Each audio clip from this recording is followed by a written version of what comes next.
आज हम पर्यावरण शिक्षा में यानी बीएड द्वितीय वर्ष का ऑप्शनल पेपर है, उसमें मरुस्थलीय पारितंत्र के बारे में पढ़ेंगे। यानी मरुस्थलीय पारितंत्र क्या है, डिजर्ट इकोसिस्टम के बारे में। जिस भूमि में बाष्पीकरण की दर वहाँ की वर्षा से अधिक होती है मरुभूमि या मरुस्थल कहलाती है। ऐसे स्थानों पर 25 सेंटीमीटर से कम वर्षा होती है। यहाँ पर दिन का तापमान बहुत अधिक तथा रात का तापमान यानी दिन के मुताबिक कम होता है। वायु शुष्क होने के कारण पृथ्वी की सतह गर्म रहती है और ऐसे स्थानों की भूमि चट्टानी या रेतीली होती है। शुष्क वातावरण होने के कारण बालू के स्तूपों के सर्वत्र विस्तार होता है। ऐसी भूमि में बहुत कम पौधे एवं जंतु पाए जाते हैं। मरुस्थल गर्म एवं ठंडे दो प्रकार के होते हैं। सहारा मरुस्थल विश्व का सबसे बड़ा मरुस्थल है। यहाँ का तापमान सामान्यतः 50 डिग्री सेंटीग्रेड या डिग्री सेल्सियस रहता है। चीन का गोबी मरुस्थल एक ठंडा मरुस्थल है, जहाँ पर लंबे समय तक बहुत अधिक ठंड बनी रहती है। भारतवर्ष की उत्तरी पश्चिमी सीमा पर बड़े मरुस्थल पाए जाते हैं, जबकि पंजाब, हरियाणा और गुजरात में छोटे मरुस्थल पाए जाते हैं, जहाँ का तापमान 44 डिग्री सेल्सियस से 55 डिग्री सेल्सियस रहता है। अगर मरुस्थलीय भागों में जल उपलब्ध हो तो वे एक उत्तम कृषि क्षेत्र बन जाते हैं, जैसे कि नील नदी की घाटी एवं थार के इंदिरा नहर क्षेत्र में ऐसा हुआ है। वहाँ ऐसा ही रेतीले यानी मरुस्थलीय भाग था और वहाँ पानी की उपलब्धता हुई, जिससे कि वहाँ कृषि का कार्य शुरू हुआ। यानी पानी की उपलब्धता की वजह से इन प्रदेशों के पारतंत्र में परिवर्तन आ जाता। अब हम मरुस्थल के बारे में जान लेते हैं कि कैसा होता है।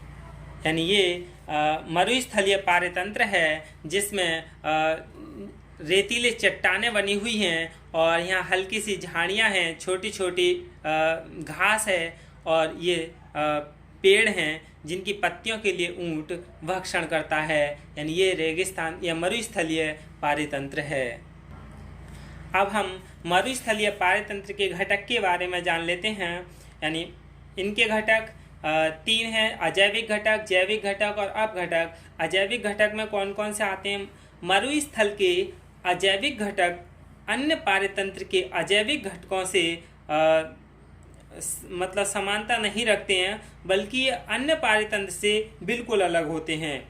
मरुस्थलीय मृदा बलुई और अनुपजाऊ होती है, यानी यहाँ पर उपजाऊ जमीन नहीं होती है, क्योंकि यहाँ बलुई मिट्टी होती है। इस पारतंत्र में तापमान या तो बहुत अधिक ज़्यादा या बहुत कम होता है। यहाँ की वायु प्रबल वेग से बहती है, यानी बहुत तेज गति से बहती है। इस पारतंत्र में जल एवं आर्द्रता की बहुत कमी होती है। कार्बनिक एवं अकार्बनिक पदार्थ भी पर्याप्त मात्रा में उपस्थित नहीं होते हैं अजैविक घटक में। दूसरा है जैविक घटक। जैविक घटक में 2 प्रकार के होते हैं: उत्पादक और उपभोक्ता। उत्पादक में के रूप में यदि हम देखें तो कटीली झाड़ियाँ, छोटी घास एवं कहीं कहीं तो कटीले वृक्ष जैसे बबूल आदि पाए जाते हैं। मरुस्थलीय पौधों के जैसे कौन कौन से होते हैं? अर्जीमोन मैक्सिकाना, इकाइनॉक्स, नागफनी, मूंज, कनेर, मदार, वेर। यानी बेर जो होते हैं वो रेतीली जगह पर होते हैं। ये सभी क्या हैं? मरुस्थलीय पौधे हैं। निम्न कोटि के पादपों में लाइकेन और मांस भी पाए जाते हैं। इसके बाद दूसरा है उपभोक्ता। यानी जैविक घटक उपभोक्ता में क्या है? वे सभी आते हैं जैसे सरीसृप जैसे मेलॉक तथा फ्राइनोसोमा, मरुस्थलीय खरगोश, कछुए, काष्ठ चूहा, पियोटोमा, कंगारू चूहा, डाइपोडोमिस, पत्ती हॉपर, छिपकली, शुतुरमुर्ग, मेबुआ, भेड़, बकरी, ऊंट, ये सभी क्या हैं? पाए जाते हैं, जो कि कम पानी, अल्प भोजन, ज़्यादा तापमान एवं बालू पर जीवन व्यतीत कर लेते हैं, यानी ये उच्च तापमान पर अपना जीवन व्यतीत कर लेते हैं। तीसरा है अपघटक, यानी मरुस्थल में अपघटनकर्ता की संख्या बहुत कम होती है। केवल उच्च ताप पर जीवित रहने वाले कुछ जीवाणु एवं कवक पाए जाते हैं। और हम मरुस्थल के निर्माण की प्रक्रिया के बारे में जानेंगे, यानी मरुस्थल क्यों बना है। जैसे पृथ्वी का 15 डिग्री और 35 डिग्री अक्षांश के मध्य का क्षेत्र उच्च वायुमंडलीय दाब यानी हाई एटमॉस्फेयर प्रेशर का क्षेत्र माना जाता है। और इसे ऐसे समझ सकते हैं, ये वह क्षेत्र है जहाँ पर ठंडी वायु नीचे आकर गर्म हो जाती है और भूमध्य रेखा से उठने वाली गर्म वायु जो अक्षांशों के मध्य जो ऊपर हैं जाकर ठंडी होकर नीचे आ जाती है और पृथ्वी के गर्म तापमान में समाकर जलवायु और मिट्टी को गर्म कर देती है। रेगिस्तानी क्षेत्रों की संरचना प्रारंभ हो जाती है, यानी फिर इस तरह से वहाँ बलुई मिट्टी बननी शुरू हो जाती है। दूसरा है यदि इसके निर्माण जैसे बड़े सागर के पास के भी भाग जो पर्वतों द्वारा अलग हो जाते हैं, उनकी तलछट में निर्मित होने वाले मरुस्थल की प्रक्रिया जैसे नमी वाली हवाएं महासागरों से उठकर पहाड़ों से टकराती हैं और वह ठंडी होकर नीचे आने लगती हैं। पृथ्वी और सूर्य का अधिक तापक्रम के बीच समस्त भूभाग शुष्क और गर्म हो जाता है।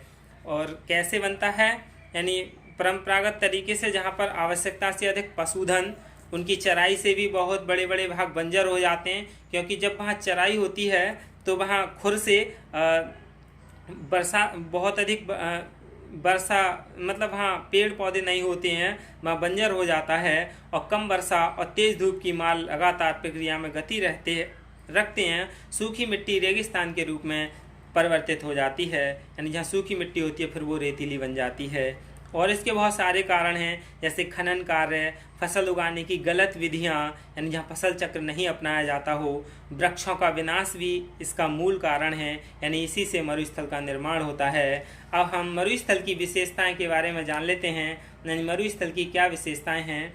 मरुस्थल का केवल 10 से 20% भाग तक ही ऊपरी आवरण पर रेत है, यानी उससे नीचे फिर अच्छी मिट्टी है।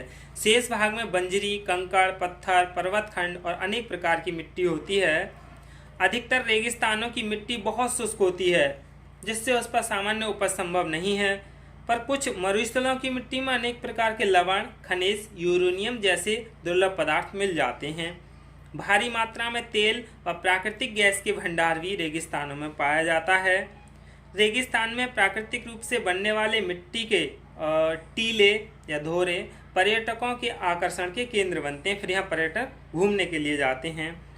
वैज्ञानिक तकनीकी, कड़ी मेहनत और धन की उपलब्धता से मरुस्थलों को वन के रूप में तो नहीं बल्कि अच्छे चारागाहों में परिवर्तित किया जा सकता है, जिस तरह से किया भी जा रहा है। अब हम मरुस्थल में जनजीवन के बारे में जान लें कि कैसा होता है।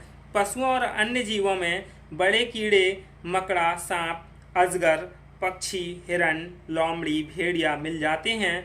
बड़े जानवरों में ऊंट विशेष रूप से इस वातावरण में रह सकता है। क्यों रह सकता है? क्योंकि यहाँ बिना बाहरी जल के काफ़ी समय तक जिंदा रह सकता है। यह क्या है? मरुस्थल का पारितंत्र है। धन्यवाद।